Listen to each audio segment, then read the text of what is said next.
महाराष्ट्राच्या विधानसभेमध्ये विरोधी पक्ष नेत्याच्या खुर्चीवर अनेक दिग्गज या ठिकाणी बसलेत यापूर्वी, आणि ज्याचा उल्लेख माननीय उपमुख्यमंत्र्यांनी केलाय।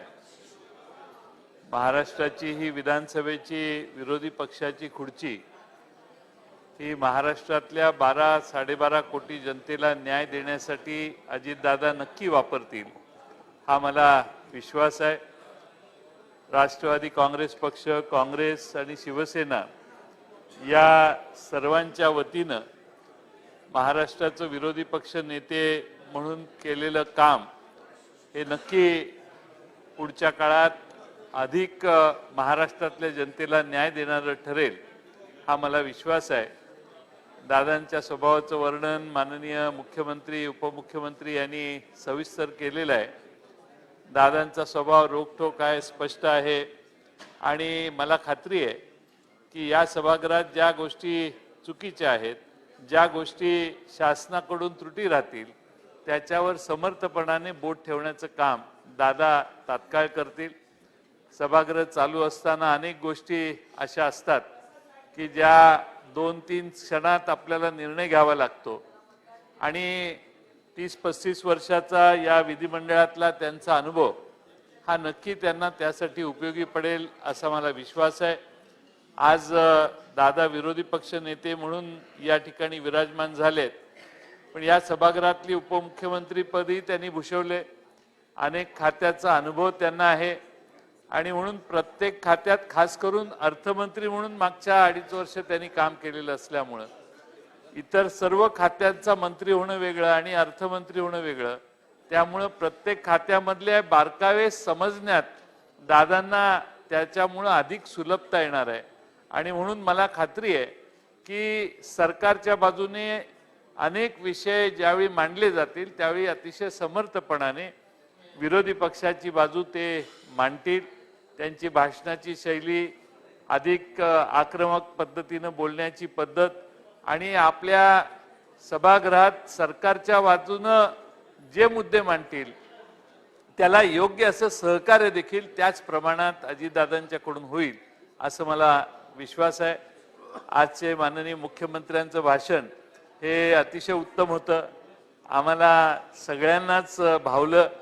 त्यांच्या भाषणाची पद्धत एवढं कधी नगरविकास मंत्री किंवा दुसऱ्या कुठल्या खात्यात तुम्हाला न्याय मिळाला नाही, जो आज भाषण करण्याची संधी आज तुम्हाला अतिशय चांगली मिळाली, आणि त्यातून आपलं आपण मनोगत व्यक्त केलं।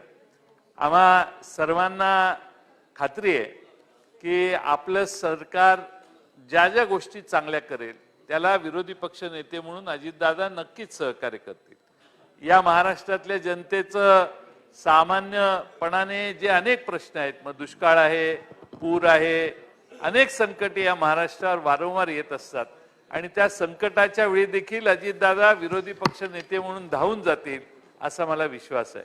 आज महाराष्ट्रात नवं सरकार आलेलं आहे, लोकशाही पद्धतीनं नवं सरकार आल्यावर नवा विरोधी पक्ष नेता निवडण्याची सोपस्कार पद्धत, रूढी परंपरा, या पद्धतीनं आज आपण सर्वांनी मिळून अजितदादांना विरोधी पक्ष नेत्याच्या खुर्चीवर आणून बसवले।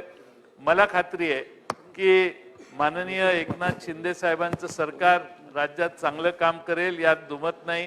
त्यांचा जो अप्रोच बघतोय मी, अधिक चांगलं काम होईल, पण त्याचबरोबर विरोधी पक्ष नेता देखील तेवढ्याच समर्थपणाने आपल्या सगळ्यांना तुमच्या चुकांवर बोट ठेवायला देखील विरोधी पक्ष नेत्याचंच काम असतं, आणि तुमच्या खात्याचा कारभार अधिक चांगला व्हावा यासाठी आवश्यक ते मार्गदर्शन देखील विरोधी पक्ष नेते करतील असा मला विश्वास आहे। आता आपण कोणाकोणाला मंत्री करताय अजून काय निश्चित नाही, पण ही दोघं इथं आणून पहिल्या रांगेत बसलेत म्हणजे बहुतेक हे इथंच फिक्स आहेत। त्यामुळं शपथ घेणाऱ्या यादीत हे पहिले एक पिवळ्या रंगाचं आणि एक लाल रंगाचा निश्चिती झालेली दिसते आहे। त्यामुळं मला खात्री आहे की मंत्रिमंडळात काम करताना सगळ्यांना, म्हणजे जे जे मंत्री होणार आहेत त्यांना देखील अजितदादा चांगलं असं मार्गदर्शन करू शकतील। काही चुका असतील तर ते स्पष्टपणाने सांगतील, पण ते ज्यावेळी रागवतात त्यावेळी सगळ्यांनाच माहिती आहे की राग त्यांचा 2 मिनिटांना कमी होतो आणि पुन्हा ते मूळ पदावर येतात।